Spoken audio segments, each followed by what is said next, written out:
Eu tenho uma palavra de Deus e eu quero que você abra sua Bíblia comigo, por favor, na segunda carta de Paulo aos Coríntios, no capítulo 4. Segunda carta de Paulo aos Coríntios, capítulo 4. Eu quero ler do verso 16 até o 18, que diz assim: por isso não desanimamos, pelo contrário, mesmo que o nosso ser exterior se desgaste, o nosso ser interior se renova de dia em dia. Porque a nossa leve e momentânea tribulação produz para nós um eterno peso de glória acima de toda a comparação, na medida em que não olhamos para as coisas que se veem, mas para as que não se veem. Porque as coisas que se veem são temporais, mas as que se veem são eternas. Muitas vezes, na meditação bíblica, eu gosto de destacar aquilo que a gente pode classificar como palavras-chave dentro de um texto, que direciona o tom, né, da conversa. Se você voltar alguns versículos antes, como por exemplo no verso 13, você vai ver o apóstolo Paulo dizendo: tendo, porém, o mesmo espírito da fé, como está escrito, eu criei, por isso falei, nós também cremos e por isso também falamos. O apóstolo Paulo está citando o Salmo 116, 10, e a conversa ela realmente aborda de maneira direta a fé. Depois de pavimentar o assunto aí com a conversa de fé, ele fala no verso 16, não desanimamos. Por isso não desanimamos. Um dia alguém me perguntou: pastor, o crente pode ser indesanimável? Às vezes a gente tem essa capacidade de neologismo, de inventar palavras, e eu falei, de acordo com a Escritura, alguém pode chegar nesse nível. Paulo diz, por isso não desanimamos. Pelo contrário, que é o contrário de desanimar? É permanecer animado, é permanecer cheio de disposição, de ânimo. E ele diz, ainda que o homem exterior se desgaste, outras traduções usam a expressão se corrompa, e diz o interior, contudo, se renova de dia em dia. Então ele agora faz um contraste entre o desânimo que pode proceder de circunstâncias desafiadoras do lado de fora, no mundo palpável, tangível, e a diferença de um renovo que pode ser vivido do lado de dentro. E agora ele aponta não para a parte material do ser, mas para o nosso homem interior, para o íntimo. Eu estou dando destaque a isso porque Paulo está construindo um pensamento. No 17, porque a nossa leve e momentânea tribulação, ele volta a falar das coisas que estão do lado de fora, produz para nós um eterno peso de glória acima de toda comparação. Agora, quando ele volta a mexer no assunto dos desafios das circunstâncias, de novo ele introduz uma outra figura que não pode ser ignorada. Quando ele usa a expressão eterno peso, acima de toda comparação, é importante que eu e você lembremos que a balança romana que eles usavam na época era a balança de 2 pratos. Ou seja, punha-se um peso padrão de um lado e do outro lado se fazia a medição de acordo com aquilo. Ou seja, era inevitável que se pesasse por meio da comparação com o peso padrão. Mas o apóstolo ele introduz outra ideia aqui, que a tribulação é leve, mas ele fala de um peso de glória no outro prato. Ou seja, ele está dizendo que não importa as circunstâncias difíceis, os problemas que surjam, isso nunca terá o mesmo peso que a glória que está disponível hoje e eternamente na minha e na sua vida. E aí no verso 18, quando pode parecer que ele deixou de lado o assunto do desânimo e de problema e que ele vai mirar na eternidade, ele volta exatamente para fazer a amarração final. Na medida em que não olhamos para as coisas que se veem, mas para as que não se veem. Ou seja, a tribulação se torna leve, a glória tem um peso maior, na medida em que a gente recusa olhar-se para aquilo que se vê e escolhe olhar para aquilo que não se vê. Para então dizer, porque as coisas que se veem são temporais, mas as que não se veem são eternas. Basicamente, o apóstolo está falando da percepção de várias coisas que eu resumiria com a frase: esse é o assunto que Deus colocou no meu coração compartilhar com vocês hoje. Olhos de fé. A maneira como eu e você olhamos as coisas vai impactar profundamente o que é que eu e você vamos experimentar, não só no mundo natural, mas principalmente daquilo que nós chamamos do sobrenatural, que se sobrepõe ao natural. Aos 15 anos de idade, incendiado, batizado pelo Espírito Santo, buscando a Deus, alguém me recomendou que lesse um livro que se tornaria uma das leituras mais impactantes na minha caminhada com Deus, que foi a biografia de Robert Owen, intitulada Vinho Novo é Melhor. Eu até hoje gosto de citar a frase da contracapa que divulga o livro. Essa é a história de um homem que via o invisível, acreditava no incrível e recebia o impossível. Basicamente, a ênfase do livro é dizer, os milagres ainda acontecem. E a ênfase do pregador, do escritor, é dizer que pode acontecer com qualquer um de nós. Jesus Cristo é o mesmo ontem, hoje, o será para todos sempre, e ele faz questão de compartilhar essas histórias, dizendo elas não são exclusividades de apóstolos do passado ou de alguns poucos heróis do futuro, mas de pessoas que entendem a dinâmica de funcionamento do reino de Deus. Então, eu fui muito instigado na minha fé, mas havia momentos onde declarações como essa da Bíblia, que fala de onde colocamos os olhos, podem parecer contraditórias. Porque se nós vamos falar de fé, qual é a definição bíblica de fé para começo de conversa? Hebreus 11:1 diz que a fé é a convicção de coisas que não se veem, a certeza de coisas que se esperam. Então, porque a Bíblia diz que a fé é a convicção do que não se vê, a maior parte do tempo a gente pensa que acreditar é não enxergar nada. Mas, na verdade, não é bem isso que a Bíblia está falando. A gente precisa da mensagem completa. O apóstolo Paulo também, aos Coríntios, ele vai dizer no capítulo seguinte, na continuação ainda desse raciocínio, que não é interrompido no verso 18, a Bíblia não foi escrita com essa divisão de capítulos e versículos, ele diz no verso 7, porque andamos por fé e não pelo que vemos. Então, a vida de fé não depende daquilo que o olho natural vê. Mas a pergunta a ser feita é, a fé não enxerga nada? Ou será que a fé tem a sua própria visão? Porque eu fui ensinado desde garoto que a fé te leva a dar um passo no escuro. Mas eu descobri com o tempo que isso não é verdade. Pode parecer um passo no escuro para quem te vê dando o passo de fé e não está vendo o que você vê. Mas a verdade é que a fé tem a sua própria visão. E ela enxerga aquilo que o olho natural não consegue enxergar. A fé te introduz para uma outra realidade, para uma outra dimensão, e isso é o ponto que eu acredito que a gente precisa entender e saber como lidar com isso. Então, se por um lado nós temos essas declarações de que a fé é a convicção de coisas que não se veem, por outro lado, nós precisamos entender que não é um passo no escuro. O que gera essa convicção, obviamente, quando entendemos, por meio da palavra de Deus, quem Deus é, aquilo que Ele faz, e eu e você podemos, desde bem cedo, entender e aplicar essas verdades. Então, aos 15 anos de idade, eu começo a ler materiais como esse, ensinando sobre fé. Eu lembro de um específico que falava sobre Marcos 11:23, qualquer que disser esse monte, ergue-te, lança-te no mar, não duvidar no seu coração, mas crê que será como ele diz, assim será com ele. E a pessoa que ensinava dizia qualquer. Ele diz, não é para pessoas que foram escolhidas de forma prévia, pré-selecionadas pelo céu.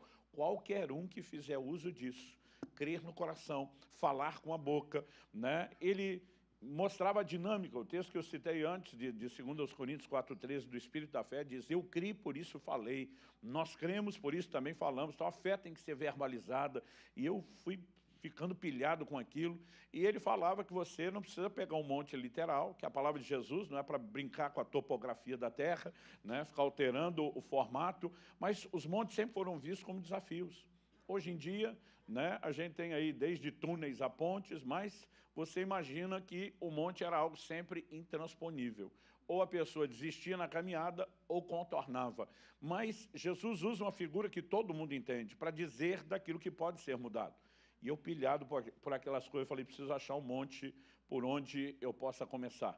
E, incendiado por aquilo, a primeira coisa que me chamou a atenção, aos 15 anos de idade, no sentido de onde eu posso aplicar essa palavra. Eu lembro que eu tinha uma verruga no canto do dedo da mão esquerda e que eu tinha a mania de ficar mordendo ela. Eu não sei se a teoria é verdadeira, se tem algo científico nisso, mas a verdade é que eu ganhei outras 10 verrugas, uma na ponta de cada dedo, porque alguém dizia que eu mordia lá e depois mordia do outro lado e que eu fui plantando as verrugas filha. E Para um garoto de 15 anos, a mão cheia de verruga, não estava empolgante. Os amigos já estavam começando a pegar no pé. Mas um dia um falou para mim, eu sei como é que você ganha essas verrugas. Você morde a verruga mãe, e aí depois, quando você morde a ponta do dedo, você foi plantando. E eu falei, como é que você sabe disso? Ele falou, porque eu também já tive isso, mas eu olhei a mão dele e não tinha nada. Eu falei, como é que você fez para se livrar dela? Tá, eu não era crente, fiz uma simpatia. Escreveu como era a simpatia. E eu olhei para ele e falei, sumiu? Ele falou, sumiu. Quando ele falou que sumiu, eu fiquei indignado. Falei, isso é uma simpatia, resolver um problema desse. Eu que tenho o nome de Jesus, o poder de Deus à minha disposição. Eu, na hora, lembrei do texto de Marcos 11, falei, vou começar com esses montinhos. E eu lembro que eu olhei para as minhas mãos, né, e falei assim, verruga, eu estou mandando vocês embora. Não permito que vocês fiquem mais aqui. Estou dando uma palavra de ordem, né? Jesus falou sobre mandar um monte plantar no mar. Eu não sabia nem para que mar mandar. Falei, pode escolher o mar que vocês quiserem, mas não vão ficar aqui. Dei aquela palavra, né? E fiz isso debaixo de uma convicção fora do comum. Mas esqueci. O dia seguinte, quando acordei no hábito, fui morder a verruga, mãe. Não achei. Cadê a verruga? Olhei para ver se tinha trocado de mão. Comecei a procurar, a ponta dos dedos tinham desaparecidas todas. Para um garoto de 15 anos, né, incendiado por Deus, entendendo os princípios e vendo a experiência, eu diria para você, foi um dos pontos de partida. E eu comecei a ter experiências com esse posicionamento de uma convicção, né? Quando, algum tempo depois, eu fiz a inscrição no serviço militar, eu lembro de dois amigos da igreja, um falando, era a expressão que se usava na época era se você tinha um cunha, alguém de influência. Falou, não, meu pai tem um amigo tenente, conversou com ele, já meio que está garantida a minha dispensa. Outro falou, meu pai é amigo de um coronel. Se o seu resolve, o amigo do meu pai mais ainda, porque a patente está acima. Né? Aí, de repente, eu estou quieto, eles olham para mim e você. Eu falei, já falei com a mais alta patente do universo. Aí os caras me olharam, como é que é? Eu falei, Deus. Quando eu falei Deus, eles riram. E aquilo me ofendeu profundamente. Eu falei, como é que eles estão rindo de Deus? Como é que eles podem acreditar que um ser humano pode resolver o problema deles, mas não o meu? E aí, para mim, virou um negócio pessoal. Falei, agora eles têm que ver que funciona e engolir essa. Mas a verdade é que os dois saíram do processo e eu fui ficando até a última. Quando chegou o último dia que eu fui me apresentar, eu falei para Deus, me recuso a aceitar que o único que decidiu confiar no Senhor e te honrar. E eu não tinha nenhum problema com fazer o serviço militar, mas eu já estava no ministério em tempo integral, pregando. E eu dizia para Deus, o Senhor não me mandou largar aquilo tudo para agora parar de novo e voltar para o serviço militar. Então, pela linha de coerência numa direção de Deus, eu sabia, né, que não era necessariamente o plano e a vontade de Deus. E o meu posicionamento foi, eu vou até o fim, eu não desisto, eu não me dobro, eu não vou desanimar, eu me recuso. Eu lembrava de uma frase de Smith Wigglesworth que dizia, a fé faz com que Deus passe por cima de 1 milhão de pessoas, te ache lá onde você está.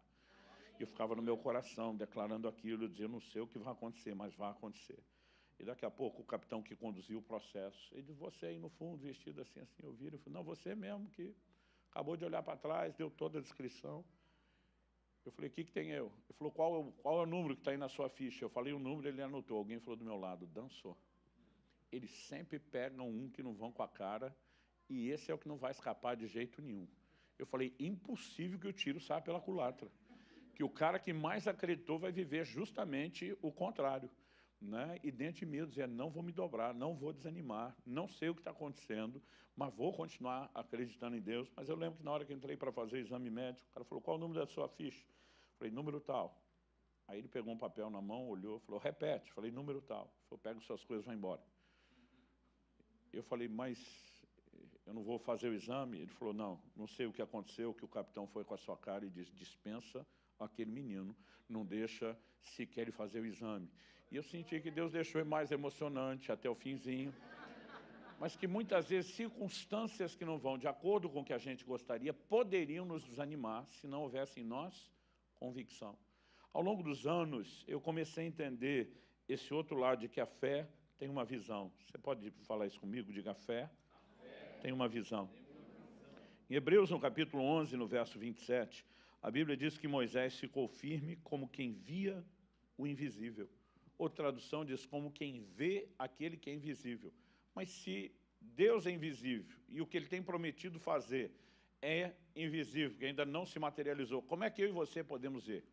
Então é evidente que a visão da fé não é a visão dos olhos naturais. É por isso que a gente diz que a fé tem a sua própria visão. Ela enxerga aquilo que o olho natural não pode enxergar. Por que é importante que eu e você entendamos que a fé tem uma visão? Para que a gente entenda a dinâmica de funcionamento da fé. Muitas vezes a gente só é encorajado na Bíblia, tem que crer, tem que acreditar, mas às vezes a gente é pouco instruído sobre como a fé funciona, né, de maneira que a gente possa usá-la e tirar proveito disso. Então, eu lembro de ocasiões que eu ia orar pelas pessoas e eu fazia careta. E alguém falou, por que você faz careta? Eu falei, estou fazendo cara de fé. Né? A pessoa, como assim? Eu falei, sei lá, eu quero tentar expressar que eu estou acreditando, que eu estou... De repente, eu mesmo comecei a pensar, falei, isso é ridículo. Né? Por que a gente acha que fazer uma careta vai mudar alguma coisa? Mas foi a hora que eu comecei a pensar que ninguém tinha explicado muita coisa sobre a fé. Eu sabia que sem fé é impossível agradar a Deus, como diz Hebreus 11:6, que sem fé ninguém recebe nada de Deus, como diz Tiago 1, mas às vezes a gente não ouve sobre como a fé opera e como eu e você podemos intencionalmente fazer uso dela. Então, eu quero falar um pouquinho sobre isso. E o que Paulo diz lá em 2 aos Coríntios é que a fé não olha as circunstâncias. Eu e você precisamos entender isso. Quem olha para as circunstâncias vai colher um outro resultado, que é o desânimo. Mas, para que a fé não se dobre ao desânimo, para onde é que a fé olha? Em Romanos, no capítulo 4, a Bíblia fala ali nos versos 11 e 12 de Abraão como sendo o pai da fé, que nos deixou pegadas de fé, nas quais eu e você temos que também andar. E quando chega o verso 19, a Bíblia diz assim, sem enfraquecer na fé, levou em conta o seu próprio corpo já amortecido, tendo ele quase 100 anos e a esterilidade do ventre de Sara. Não duvidou por incredulidade da promessa de Deus, mas pela fé se fortaleceu, dando glória a Deus, estando plenamente convicto de que Deus era poderoso para cumprir aquilo que havia prometido. Quando a Bíblia diz sem enfraquecer na fé, significa que pessoas que começaram a crer podem recuar e retroceder. Elas podem enfraquecer. Mas a Bíblia diz que, diferente disso, ele se fortaleceu. Como? Dando glória a Deus. Né? Como as pessoas às vezes enfraquecem e como elas fortalecem. A Bíblia diz que não levou em conta o seu corpo já amortecido. Se ele ficasse focando apenas na realidade da sua limitação, da idade, da incapacidade, ele jamais teria rompido, a fé não teria funcionado, não teria chegado ao nível de um resultado final, e o pouco que ele já tinha conseguido crer, ele teria enfraquecido. Mas a Bíblia diz que ele se fortaleceu, verso 20, dando glória a Deus. Eu imagino que cada vez que ele lembrava da idade, da incapacidade, ele tinha que fazer uma escolha. Ou eu olho para a realidade do meu corpo, ou eu olho para o Deus que fez a promessa. E eu imagino que ele começava a dizer, o Senhor é aquele que mudou o meu nome para Pai de multidões. Tudo aquilo que o Senhor fala é verdadeiro, tudo aquilo que o Senhor promete se cumpre. Eu escolho olhar para o Senhor, eu escolho focar no seu poder, eu escolho alimentar essa convicção. Então, quase sempre que você vê elementos práticos como esse, enfraquecer ou fortalecer, a pergunta tem a ver com onde está o nosso foco. E ele consegue se manter plenamente convicto daquilo que Deus era poderoso para fazer. Deixa eu dar um outro exemplo. Quando você olha no Antigo Testamento, você percebe que de uma geração inteira que sai do Egito, uma geração inteira, a Bíblia diz que Moisés envia 12 espias, um representante de cada tribo, não eram pessoas quaisquer, eram príncipes nas suas tribos, homens nobres que representavam o povo, falavam por ele. Quando eles voltam, a Bíblia diz que 10 dos espias desanimam todo mundo, dizendo, olha, a terra até que é boa, mas... E o problema não era o relatório da terra ser boa, é quando eles começam mais. Mas tem gigante. Mas os gigantes habitam em cidades fortificadas. Mas, além de ter gigantes, cidades fortificadas estão nos altos dos montes, ou seja, são fortalezas intransponíveis. E, de repente, a perspectiva deles é, o lugar da promessa pode ser bom, mas é inacessível. E a Bíblia diz que eles desanimaram o coração de todo mundo. Porque se por um lado a Bíblia diz que a fé vem por ouvir, por outro aí você precisamos entender que a incredulidade também vem por ouvir. Vem por ouvir um relato contrário, né, diferente, divergente daquilo que a palavra de Deus diz, do que a promessa de Deus sinaliza. Mas a Bíblia fala de 2 homens que se posicionaram de forma diferente, Josué e Caleb. O posicionamento deles foi firme. E daí que a terra tem gigantes. Nós vamos consumi-los como pão. eles diziam, ausentou-se deles a sua segurança, o Senhor é conosco, nós não vamos temê-lo, vamos para cima, né? E qual é a grande diferença? Porque no final Deus disse, esses 10 espias serão julgados, vão morrer, toda essa geração que saiu do Egito vai voltar para o Egito 40 anos, perambulando até morrer, e Deus disse, só Josué e Caleb vão entrar. De uma geração inteira, gente, 600 mil homens de guerra, de 20 anos de idade para cima, que puxavam da espada, só 2 entraram. A pergunta é por quê? Não tinha todo mundo o mesmo Deus? Sim. Não tinha todo mundo a mesma promessa? Sim. Não tinha todo mundo o mesmo problema? Os gigantes eram os mesmos, com o mesmo tamanho, para todo mundo. Mas esses 2 tiveram uma atitude de fé diferente. Enquanto todo mundo só está olhando para o gigante, eles enxergam além ou através dos gigantes a materialização da promessa. O Senhor está conosco. Em momento nenhum a fé nega a realidade dos problemas ou da adversidade. A Bíblia diz que Abraão levou em conta o corpo amortecido, mas não para considerar que isso tem mais importância do que a promessa. Eles estão reconhecendo que a terra tem gigante, eles não estão negando isso, mas estão dizendo, e daí? Esse gigante é que tinham que estar com medo agora, porque o que nós temos, eles não têm. Nós temos a promessa de Deus, nós temos Deus do nosso lado, nós podemos dizer de boca cheia, se Deus é por nós, quem será contra nós? E aí que você vê realmente a diferença. Então, diante desse contraste, e quando eu e você começamos a andar nesse lugar de fé, e a fé passa a ter uma visão, é impressionante o que isso vai fazer por você. No início do meu pastorado, em Guarapuava, eu saía viajar e pregar muito pouco, né, pelo envolvimento com a igreja local, então era uma saída por mês de um fim de semana. Mas eu lembro de um fim de semana que eu estava saindo para pregar, e eu não tive coragem de dizer para os irmãos que tinham me convidado, que eu não tinha condições, né, financeiras de fazer a viagem de ida. Sabia que depois eles iam reembolsar custo e garantir a volta. Mas eu não tinha coragem de falar, e eu falei, Deus, eu preciso confiar que o Senhor vai fazer algo. E eu não vou pedir nada para ninguém, né? Então, eu comecei a orar por aquilo alguns dias antes, mas quando chegou a última semana, né, eu lembro que viajaria assim, entre a quinta, final da tarde, para o começo da noite. E quando virou o domingo e nada tinha acontecido na igreja, eu comecei a orar todo dia, mas assim, várias vezes ao dia, clamando que a provisão chegasse. Mas eu falei para Deus, se até quinta-feira, na hora do almoço, ninguém vier atrás de mim com o recurso. Eu falei, então eu vou lá para o banco, e não tinha nada no banco, né? Mas eu falei, eu vou lá para o banco, crendo que o Senhor vai fazer um milagre diferente. Eu lembro que todo dia, quando chegava em casa, final do dia, ou à noite, quando tinha culto ou reunião, aquele perguntava, e aí, aconteceu alguma coisa? Eu dizia, ainda não, ainda não, ainda não, todo dia. Na quinta-feira nós estamos almoçando, ela falou, e aí, nós vamos viajar hoje. Não tem condição nem de abastecer. Como é que vai ser? Eu falei, não sei. Mas o meu acordo com Deus, que você sabe, é que depois desse almoço, eu te deixo na escola, onde ela trabalhava como pedagoga, e falei, e eu vou resolver isso entre eu e Deus. Eu vou lá para o banco buscar o dinheiro. Eu não sei de onde vem, eu não sei como vem, mas eu sei que vem. Eu sei que a hora que você terminar o seu turno, nós estamos com o problema resolvido. E eu deixei ela na escola, fui para o banco. Eu lembro até hoje, quando cheguei no caixa eletrônico, tirei o saldo, a conta zerada. Não tinha crédito, não tinha cheque especial, então estava zerada. E eu lembro que eu falei para Deus, vou te dar mais uns 10 minutos aí, eu tenho uma coisa para resolver aqui perto, né? Aí, na verdade, eu falei, vou te dar 1 hora. Pensei tudo que tinha que fazer, voltei 1 hora depois. Tirei o saldo de novo, zerado. Falei para Deus, vou te dar mais 1 horinha, né? Então, eu fui primeiro mais ou menos ali por volta de 1 e pouquinho, voltei 2 e pouquinho, e depois voltei às 3. Ainda estava zerado. Aí eu falei para Deus, agora eu não vou a lugar nenhum. Quando eu cheguei perto das 3 e tirei o saldo, uma funcionária do banco passou, acho que tinha percebido que eu estava voltando, ela falou, o senhor está esperando algum dinheiro? Eu falei, estou. Ela falou, de onde vem? Eu pensei, enxerida. O que você tem a ver com isso?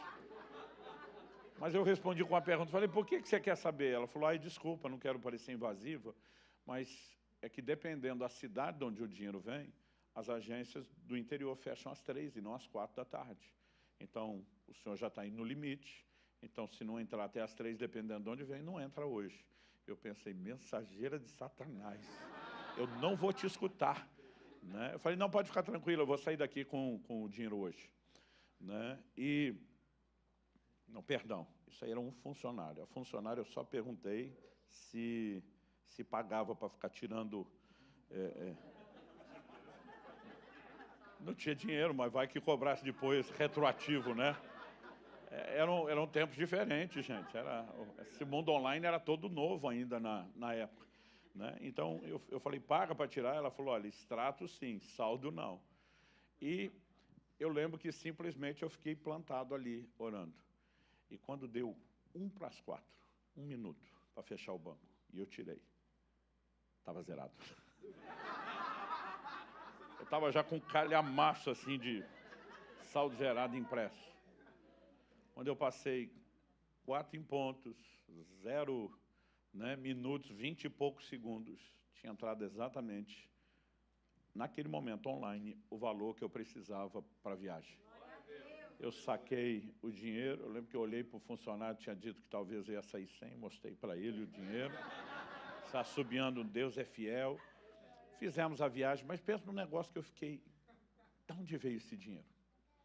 Então, quando eu voltei de viagem, fui no banco, a gente não tinha acesso a essas informações online, e perguntei para uma funcionária do banco, que era da nossa igreja. Falei, tem como eu descobrir no extrato quem que fez um depósito? Ela falou, pastor, quem não? Mas a agência de onde veio, sim. Ela disse, que dia foi? Eu falei, dia tal. Ela foi lá, consultou, falou, olha, esse dinheiro veio da cidade tal, do interior de São Paulo. Eu só conheci uma única pessoa, de uma única vez que eu tinha passado naquela cidade. Liguei para o pastor. Falei, por acaso você fez um depósito na minha conta semana passada? Ele falou, então, eu fiz, só não esperava que você visse. Falei, por quê? Ele falou, não, na verdade, fiquei com vergonha. Falei, vergonha do quê? Ele falou, o senhor teve um ano antes aqui pregando, e nós vendemos os seus materiais, fizemos o acerto, o senhor foi embora. Ele falou, hoje semana passada, 1 ano depois, eu voltei do trabalho. Ele falou, pastor, eu tenho um horário de trabalho curto, mas como eu moro perto de casa, eu almoço em casa, mas não tem tempo para nada. Ele disse, quando eu entrei em casa, o Espírito Santo me incomodou, faz uma faxina na sua gaveta do escritório. Ele falou, eu mal tenho tempo de comer, e o Espírito Santo falava com ele, faz a limpeza hoje. Ele falou, eu comecei a arrancar e jogar fora um monte de papel que não tinha por que estar lá. Entre eles, uma folha das vendas dos seus materiais de 1 ano antes. E eu falei, isso aqui ainda está aqui, amassei e joguei no lixo. Quando amassei e joguei no lixo, o Espírito Santo falou, pega de volta e refaça as contas. E ele falou, quando eu olhei os cálculos que nós fizemos para te fazer o repasse, a gente não tinha te passado todo o dinheiro. E eu nem tinha percebido. E eu fiquei com a vergonha de ter te dado dinheiro a menos, de descobrir tanto tempo depois, mas entendi que Deus queria que a gente restituísse, resolvesse isso. Então eu falei, vou fazer o depósito na Surdina. Eu falei, ninguém tem minha conta pessoal. Os livros nunca são feitos num acerto pessoal. Ele falou, dessa vez o senhor explicou que tinha pagado primeiro para o ministério, que estava precisando de dinheiro, e que agora o reembolso era seu. Então eu tinha a sua conta. Falei, onde que é esse banco? Ele falou, na frente de casa. Eu falei, que hora que você fez? Ele falou, pastor, aproveitei o horário do almoço mesmo para ir no banco. Eu falei, mas você fez na boca do caixa ou naquele depósito eletrônico? Ele falou, pastor, na verdade, eu tenho um amigo que trabalha no banco, que é um caixa interno, então dei na mão dele. Né? Ele provavelmente só faz isso quando fecha o banco. Eu falei, o banco aí fecha às 3. Ele falou, é. Eu falei, ele só fez às 4. Ele falou, como é que você sabe? Eu falei, porque eu estava plantado do lado da máquina. Um depósito, vai na boca do caixa. Eu contei a história para ele, ele ria. E ele também ficou impressionado, porque Deus o tinha dirigido, né, para resolver aquela situação. Eu acho que, de alguma forma, Deus já orquestrou 1 ano antes. Deixa eu fazer um depósito, uma reserva para quem não trabalha, né, de forma precavida, fazendo fundo, deixa eu fazer uma reserva para a hora que ele vai precisar. Mas eu comecei, desde cedo, a perceber que ou você pode desanimar, desistir. E é muitas vezes em momentos como esse que nós perdemos as intervenções do sobrenatural. Ou nós podemos decidir qual será o nosso posicionamento, onde é que nós vamos colocar os nossos olhos. Então, me permita terminar tentando explicar para você como a fé funciona de maneira mais prática. Segundo o livro de Reis, no capítulo 6, a Bíblia nos mostra que o profeta Eliseu revela para o rei de Israel os planos do rei da Síria, né, que tinha colocado ciladas, armadilhas diante do rei de Israel e do seu exército. A Bíblia diz que o rei foi conferir o que Eliseu falou e descobriu que era exatamente do jeito que Eliseu tinha falado. A Bíblia diz que isso não aconteceu nem uma nem duas, ou seja, é de 3 para mais. De repente, o rei da Síria começa a ficar bolado. Ele reúne os seus homens principais e ele pergunta, quem de nós é pelo rei de Israel? Quem é o delator aqui no nosso meio? Por que os nossos planos estão vazando e o cara está descobrindo a nossa estratégia militar? Os caras ficam apavorados com medo de morrer e diz, não, rei, meu senhor, não tem ninguém vazando nada aqui. É que lá em Israel tem um profeta, que ele sabe as palavras que o senhor fala no seu quarto de dormir, na sua câmara secreta. Ele diz, o problema é um homem? Sim. Quem é o homem? É um tal de Eliseu. Descubra onde ele está. Alguém avisa o rei da Síria, está em Dotã. Ele manda um exército para prender Eliseu. E diz, vamos eliminar o problema. Então, Eliseu está em Dotã. Eu imagino que eles vão dormir de noite, está tudo tranquilo. Quando amanhece, a cidade está cercada. E a Bíblia diz assim, 2 Reis, capítulo 6, verso 15. O servo do homem de Deus levantou-se bem cedo, provavelmente para ir na padaria, pegar alguma coisa para o café, e diz, e ao sair, eis que tropas, cavalos e carros de guerra haviam cercado a cidade. Então o moço disse a Eliseu, ai meu senhor, que faremos? Ele respondeu, não tenha medo, porque são mais os que estão conosco do que os que estão com eles. E Eliseu orou e disse, Senhor, peço-te que abras os olhos dele para que veja. E o Senhor abriu os olhos do moço, e ele viu que o monte estava cheio de cavalos e carros de fogo ao redor de Eliseu. Eu quero chamar sua atenção para esse texto de uma forma particular. Eliseu é um homem de Deus, está servindo a Deus, revelou as intenções do rei de Israel, porque Deus mostrou, ou seja, não era vontade de Deus de que o inimigo prevalecesse contra o seu povo, mas por causa disso tudo, ele se vê numa condição complicada e delicada. Então, quando o moço percebe aquilo, ele fica desesperado. A pergunta dele para Eliseu, e agora? O que é que nós vamos fazer? Eu digo que isso parece um monte de crente quando os problemas batem na porta. Dizem para a gente, e agora? O que eu vou fazer? Eu imagino Eliseu, pelo menos na tradução da Bíblia, na linguagem de hoje, do pastor Luciano Subirá, minha própria, versão goiana, em homenagem a alguns do nosso meio, ele dizendo, calma, rapá. E diz, em maior número são os que estão conosco do que os que estão com eles. Você imagina a confusão da cabeça desse garoto olhando para Eliseu? Maior número estão conosco. A cidade cercada por um exército. Eu imagino ele olhando para Eliseu, contando 1, 2, 2, 1. Aquilo não fez o menor sentido para ele. Por quê? Porque esse moço está olhando só para o mundo natural. Então, na cabeça dele, os que são contra nós são em maior número. Mas Eliseu está dizendo, os que estão em nosso favor são no número maior. Eliseu está mentindo? Não. Eliseu sabe de algo que esse garoto não consegue ver. E quando o que Eliseu fala soa contraditório, Eliseu diz, Senhor, abra os olhos do menino para ele ver. E a Bíblia diz, Deus abriu os olhos. Não está falando dos olhos naturais. Os olhos naturais já estavam vendo o inimigo. Então Deus abriu os olhos espirituais. E aí ele vê um exército celestial. E é evidente pela descrição, carros, né, cavalos de fogo à volta de Eliseu, que a Bíblia estava falando do exército divino. E, de repente, quando ele enxerga aquilo, eu não sei qual foi a reação dele. Eu gosto de ler a Bíblia imaginando como seria a minha no meio daquela história. Eu teria ficado valente. Eu já teria começado a provocar o exército lá de fora. Vem agora! Porque é uma outra percepção. Então, o que eu quero chamar a sua atenção é para o fato de que eu e você convivemos com dois mundos. O reino natural e o reino espiritual. O reino natural é aquilo que Paulo classifica como as coisas que se veem, coisas visíveis. Mas o reino espiritual, ele é composto de coisas que não são vistas pelo olho natural. Então, por exemplo, não é porque você não vê os anjos de Deus no nosso meio hoje que eles não estejam aqui. E não vieram só para assistir a reunião ou o culto que vocês estamos prestando a Deus. Estão aqui por determinação divina para gerar intervenções sobrenaturais da nossa vida. Mas muitas vezes, porque nós não vemos, nós não tratamos como real. Agora, quando Eliseu ora e Deus abre os olhos, ele enxerga, ele se depara com uma outra realidade. Por quê? Como convivemos com dois mundos, convivemos com realidades diferentes. E nem sempre essas realidades estão em harmonia. Então, o que eu e você precisamos entender sobre a fé? Por que a fé não atenta para as coisas que se veem? Ela não está negando a realidade da circunstância. Mas ela entende que no reino espiritual há uma realidade diferente e que ela tem o poder de se sobrepor ao natural. Por isso nós chamamos de sobrenatural. ela está acima, ela fala mais alto, ela tem mais peso.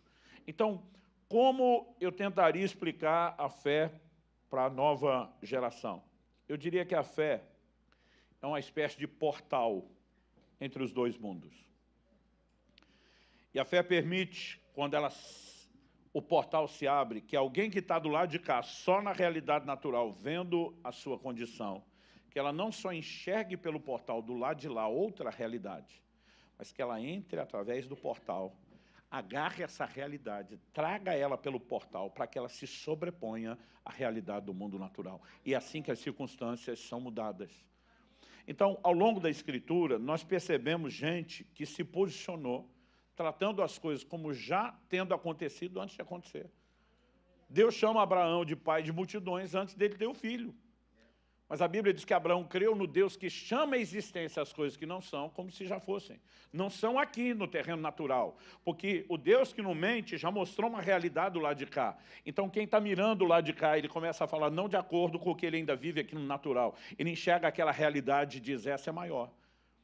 A Bíblia diz no livro de Hebreus, pela fé entendemos que os mundos foram criados pela palavra de Deus. Os mundos. A palavra traduzida mundo, além de estar no plural, ela não é cosmos. Cosmos é mundo no sentido do universo. A palavra ali, aionos, fala de dimensões. Os mundos foram criados pela palavra de Deus. A Bíblia diz de maneira que aquilo que se vê, o natural, veio a existir a partir daquilo que não se vê. Para nós, porque a gente não vê o mundo espiritual, a gente não trata como real. Na perspectiva divina, o mundo espiritual é mais real que o natural, porque o natural veio existir dele. Ele já existia antes, deu origem a todas as coisas. Então, a fé consegue ter uma percepção de realidade que os nossos sentidos não têm. Então, você vai ver gente se movendo antes.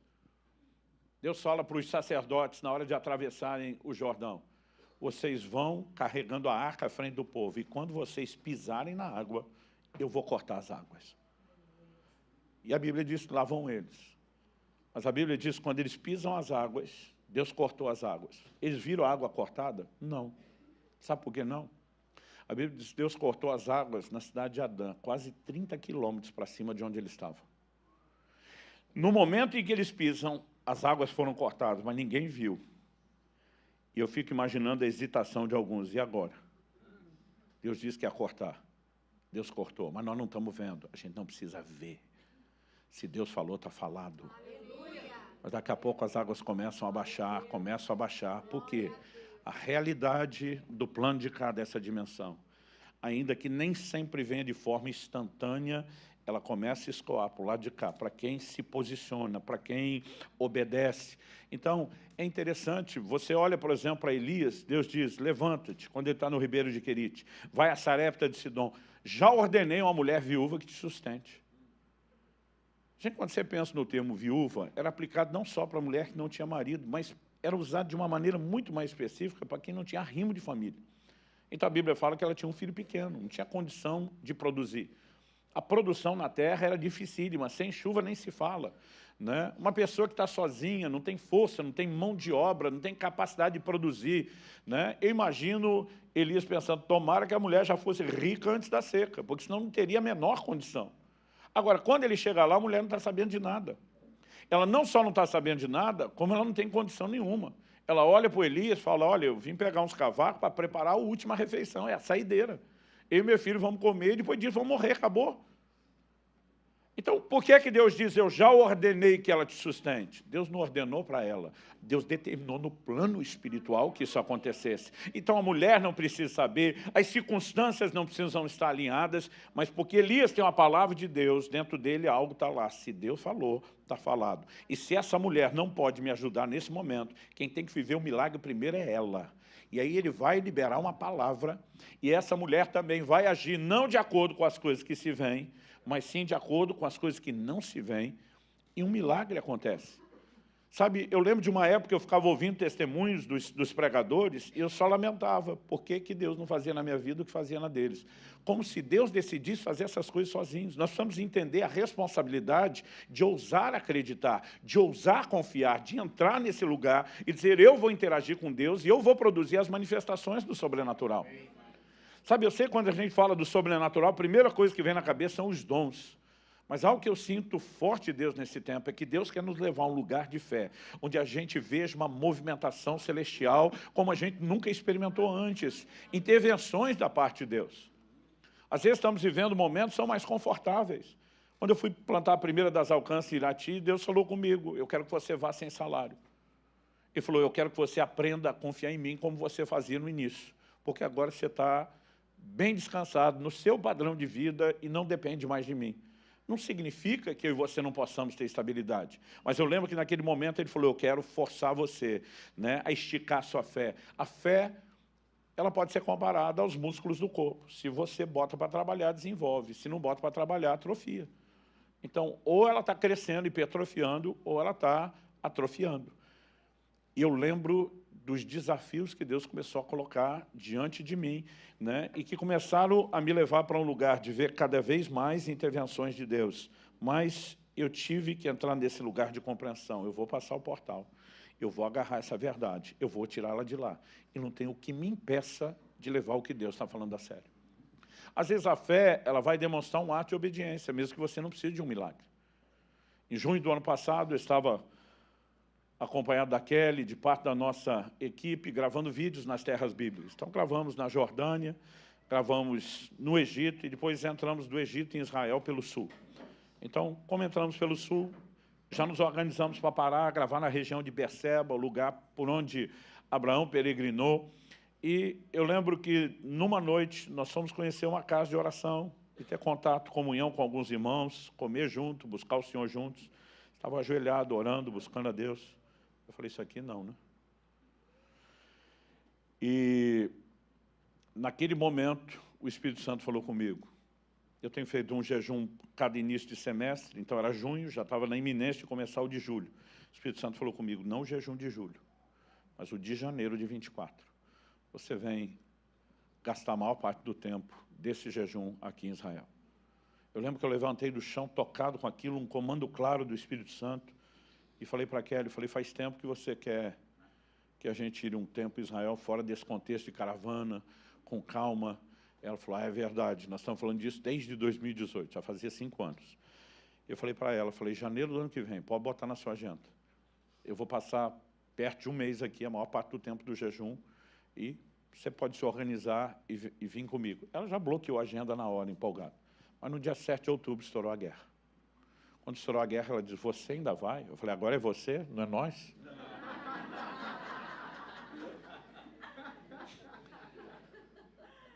Eu falei, é claro que eu vou. Ela falou, está em guerra. Eu falei, e daí? Deus não sabia disso? Quem não sabia era eu e você. Mas o Deus que falou isso, ele é o Deus presciente, onisciente. Ele sabia disso e chamou. Eu falei, filha, não tem jeito de eu não ir. Ela falou, eu já estou preocupada antes. Eu falei, o problema é seu. Tem 2 formas de nós fazer isso. Ou você administrar e vencer a preocupação e entrar no lugar de confiança e descanso, ou você ficar sofrendo de preocupação. Mas que eu vou, eu vou. Porque algo que eu tenho aprendido ao longo do tempo, a fé obedece. Por quê? Ela sabe que Deus tem razão, ela sabe que Deus tem informações que a gente não tem. Agora, você não chega a um lugar desse, reuni a equipe antes, falei, gente, nós não vamos falar nada para a igreja, porque eu não quero deixar a turma preocupada. Então, eu vou dar a notícia que eu estive quando estiver voltando. Mas vocês têm que saber. Eu falei, não importa o que aconteça lá. Porque eu tenho palavras e promessas de Deus, eu creio que eu volto. Abraão, quando vai sacrificar seu filho, ele fala para os servos, nós vamos lá, adoraremos e voltaremos. Mas não está indo matar um menino, mas Deus tem promessa. Então, se chegar, finalmente, Deus vai ressuscitá-lo, porque esse negócio não pode parar. Então, eu falei, pela lógica, eu volto. Mas eu quero que vocês saibam que mesmo que alguém me garantisse que vão apertar algum botão, que vai sumir o Oriente Médio inteiro do mapa, eu iria do mesmo jeito. Eu falei, então, eu espero que vocês consigam entrar no lugar que eu estou, de descanso, animado e empolgado com Deus. Se vocês não conseguirem, é uma boa oportunidade de crescer e aprender como lidar com isso. Mas você não chega nesse lugar de descanso da noite para o dia. Quantas vezes eu me via olhando para as circunstâncias, e isso te desanima profundamente. Mas Paulo diz, não atentando nós nas coisas que se veem, e sim nas que não se veem. Você tem que abrir o portal pela fé, você tem que olhar para o lado de cá, você tem que deixar que isso encha o seu coração, né? Produz em você convicção. Mas, pastor, como é que eu enxergo o que eu não vejo? Você não enxerga.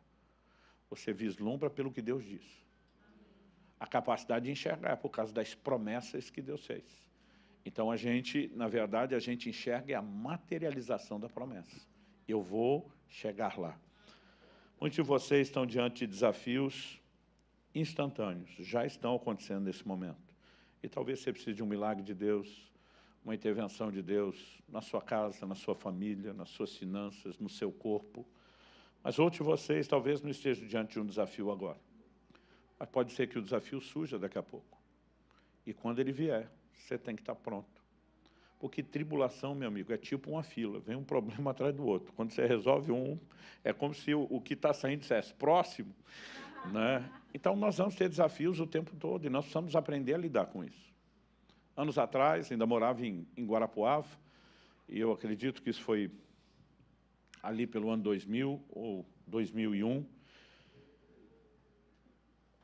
eu descobri que eu tinha contraído uma hepatite. O médico que me atendeu, que era da igreja, falou: pastor, seu fígado está virado na gelatina. Se o senhor não parar e não repousar, o senhor pode ter problemas sérios. Não tem outro tratamento a não ser repouso, esperar. Nós vamos ter que lidar com isso. O senhor vai ter que parar essa sua agenda. E ele falou: lá na igreja quem manda é o senhor. No consultório mando eu. E se precisar, eu venho com a polícia te internar. Mas que o senhor vai parar, o senhor vai parar. Eu falei: tá bom, já entendi. E tudo que um imperativo precisa é de uns dias parados para quase morrer de tédio. A primeira semana eu falei: glória a Deus, eu mesmo estou na correria, estou precisando de descanso. E a primeira semana foi boa, mas depois de uma semana, você começa a ficar assim, com um problema sério, né? Uma crise de acomodação, você não consegue ficar parado. Mas eu falei: não, eu vou ter que vencer isso. Mas eu pensava, de 1 mês a 40 dias, eu dizia, uma eternidade.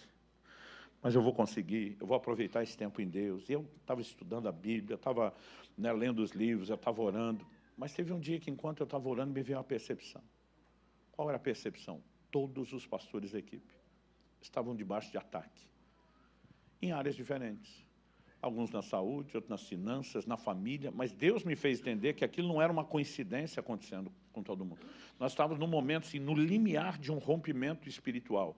Algo prestes a acontecer. E quando Deus me deu aquele discernimento, eu orei por eles. Mas quando parei de orar, eu falei: peraí, se é ataque, eu não vou aceitar essa condição no meu corpo. Eu não preciso me sujeitar a isso. Eu posso assentar e esperar a recuperação natural? Posso. Mas por que é que Deus mostraria uma coisa dessa? E, de repente, tomei a decisão. Eu falei: eu vou viver o meu milagre. E eu comecei a declarar todos os textos bíblicos sobre cura que eu lembrava. Por quê? Eu falei: eu mesmo vou abrir esse portal. Eu tenho a palavra já escrita e declarada do lado de lá. E eu passei 2 dias inteiros, gente, noite e dia, só confessando o texto bíblico. Os primeiros 20 minutos é mais fácil. Depois de 2 horas, você tem um teste, a empolgação vai lá. Mas depois de 2 dias, meu amigo, o dia inteiro.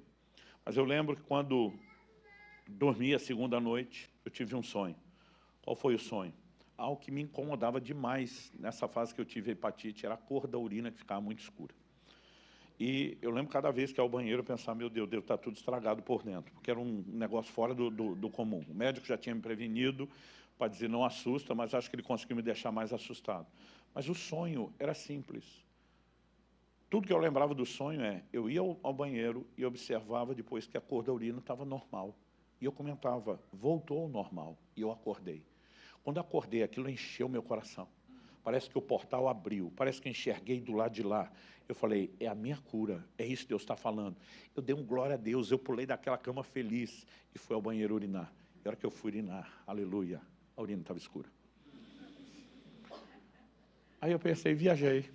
Coisa da minha cabeça, acho que eu pensei demais nisso. Estou atribuindo a Deus. Voltei para a cama, parecia um orangotango.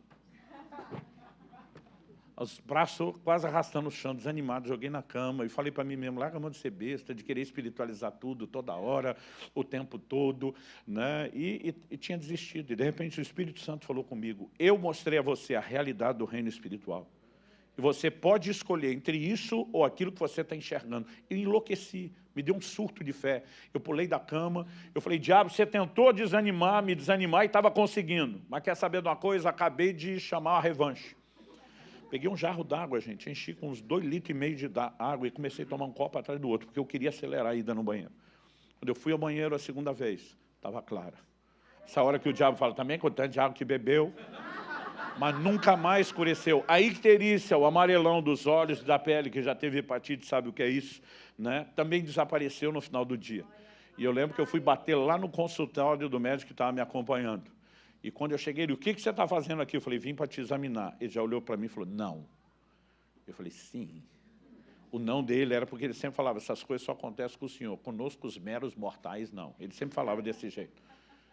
Eu falei, dá uma olhada, se tem algum indício de alguma coisa aqui, né? E eu tenho vivido momentos suficientes para perceber que é uma escolha. Ou você se alimenta do que desanima, ou você se alimenta daquilo que fortalece a convicção e acaba mudando as circunstâncias. Quando eu fui para o parto de Israel, meu filho, houve uma complicação muito séria, né? O médico, durante muito tempo, mesmo não cristão, ficava chamando ele de menino milagre. Ele dizia que não consegue entender o que aconteceu, como que meu filho sobreviveu, mas na hora que eu estava abatido com tudo que eu tinha visto acontecer, né? Eu tive que ajudar, quando a Kelly estava com uma hemorragia intensa, botá-la na maca, levá-la para o cirúrgico, eu presenciei tudo. Enquanto estava esperando a preparação dela para a cirurgia, antes de me chamarem na sala, eu estava desanimadíssimo. E uma hora o Espírito Santo falou comigo, você tem duas opções e vai ter que escolher. Ou você fica aí sentado chorando e enterra o seu filho, ou você se levanta e faz alguma coisa a respeito. Eu não estou dizendo que nenhum de nós nunca vai ter perda. O Paulo, por exemplo, se orgulha hoje de ser o caçula da família. Mas não era para ter sido ele o caçula. A gente teve, meus pais tiveram, né, uma quarta criança, que era uma menina, viveu 2 dias e faleceu. E está com o Senhor, né, e ninguém tem problema com isso, e recebemos a família todo o consolo divino. A diferença é que sobre meu filho, haviam muitas palavras que já haviam sido dadas. E aí eu olho como Abraão e digo, não, se não tivesse uma promessa específica, a gente lidaria com a situação. Mas Deus não é bipolar. E naquele momento ele diz, ou você fica sentado chorando em terra, ou você se levanta e faz algo a respeito. E foi um dos momentos para mim mais claro até hoje, do que foi botar fé para funcionar, essa fé que vinha sendo treinada em um monte de circunstâncias.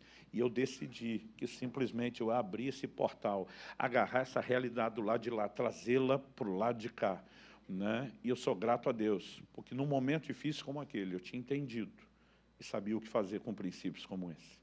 Sabe, muitas vezes nós estamos esperando que Deus faça, que alguém venha, por meio dos dons, botar a mão na cabeça da gente, revelar as coisas, produzir tudo sozinho. Mas deixa eu te dizer, é emocionante saber que você pode se levantar por escolha própria e dizer, eu e Deus vamos interagir, nós vamos resolver esse negócio, nós.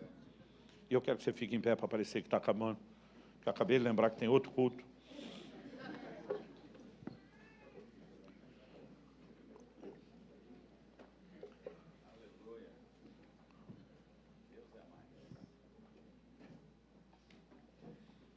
Eu quero te desafiar a crer, e crer não só para você, crer por outros. Há muitas pessoas se posicionaram diante de Deus por gente que nem estava perto, fisicamente, nem estava presente, né? E conseguiram produzir milagres em outros.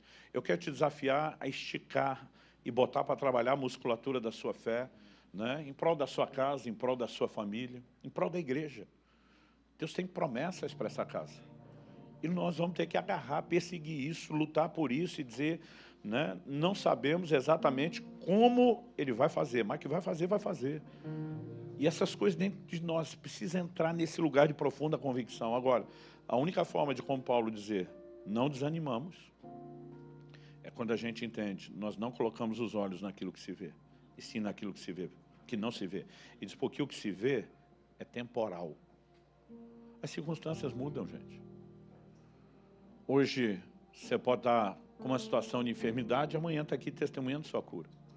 Hoje você pode estar quebrado financeiramente, amanhã testemunhando como virou a mesa e Deus mudou o jogo. Você pode estar hoje com um problema sério, familiar, e amanhã está aqui testemunhando a restauração. Como o inverso também é verdadeiro. Hoje você pode estar bem de saúde, e amanhã pode estar tendo que usar a fé porque está diante de uma situação difícil. Hoje você pode estar bem financeiramente, e amanhã pode estar precisando de um milagre. Por isso Paulo diz a Timóteo, manda aos ricos desse mundo que não ponham a sua esperança nem certeza das riquezas. Até bênção material e financeira é chamada de incerto, porque as circunstâncias são cíclicas, elas mudam. Mas aquilo que não se vê é chamado de eterno. As verdades do reino espiritual são absolutas, elas são imutáveis. Aqui a coisa boa pode virar ruim, a ruim pode virar boa, e isso pode passar por vários ciclos. Mas quando você olha para o lado de cá, tudo aquilo que Deus falou a nosso respeito, são verdades imutáveis, absolutas. E nós precisamos aprender a transitar nesse terreno, experimentar mais daquilo que Deus tem para nós aqui. Quem está entendendo, diga amém. Pai, eu oro pelos meus irmãos e irmãs. Sabemos que essa é uma manhã de inspirar a nossa fé para muitas coisas que poderemos resolver entre nós e Deus. Mas também sabemos e percebemos no Espírito um ambiente de intervenção divina. E oro que até como um selo, porque o Senhor testemunha a veracidade da Tua palavra por meio dos sinais que acompanham. Eu oro por intervenções dos céus na vida dos meus irmãos e irmãs. Eu oro a Deus por um entendimento que nos leve a uma jornada de não viver o sobrenatural ocasionalmente, em alguns cultos ou devocionais, mas que isso se torne, ó Deus, ainda que não seja diário, que se torne recorrente nas nossas vidas, parte de um estilo de vida marcado pela intervenção do céu. Eu quero abençoar cada um deles, entregá-lo aos Teus cuidados, à Tua graça, e declarar e profetizar sobre eles enquanto indivíduos, sobre eles enquanto famílias aqui representadas, sobre eles enquanto igreja local. Queremos declarar um novo tempo, um tempo da visitação dos céus, um tempo de rompimento, um tempo de avanço, em nome de Jesus, e para a glória de Deus. Se você crê e concorda, diga amém.